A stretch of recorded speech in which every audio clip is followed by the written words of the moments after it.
राज्यातील मोठ्या शहरांमध्ये ऑटो रिक्षांची संख्या मोठ्या प्रमाणात वाढली आहे. त्यामुळे वाहतूक कोंडीची समस्या गंभीर होतीये. या पार्श्वभूमीवर काही काळासाठी नवीन परवाने देण्याची प्रक्रिया थांबवण्याचा निर्णय घेण्यात आलाय. याबाबत केंद्र सरकारशी पत्रव्यवहार केल्यानंतर रस्ते वाहतूक आणि महामार्ग मंत्रालयानं राज्य सरकारला स्थानिक परिस्थितीनुसार निर्णय घेण्याचा सल्ला दिला होता. आत्तापर्यंत राज्यभरात सुमारे 14 लाख ऑटो रिक्षा परवाने वितरित करण्यात आलेत. काही ठिकाणी एकाच कुटुंबातील अनेक सदस्यांना परवाने देण्यात आल्याच्या तक्रारी आल्यात. तसेच काही प्रकरणांमध्ये बांगलादेशी नागरिकांनाही अवैध पद्धतीनं परवाने मिळाल्याच्या तक्रारी सरकारकडे प्राप्त झाल्यात.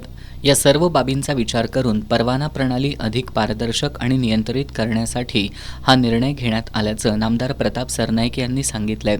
राज्यातील 5 लाखांपेक्षा जास्त लोकसंख्या असलेल्या शहरांमध्ये ऑटो रिक्षा परवान्यांबाबत निर्णय घेण्याचा अधिकार राज्य सरकारकडे आहे. त्यामुळे स्थानिक परिस्थिती, वाहतुकीच्या गरजा आणि नागरिकांच्या सोयी लक्षात घेऊन लवकरच नवीन धोरण तयार करण्यात येईल.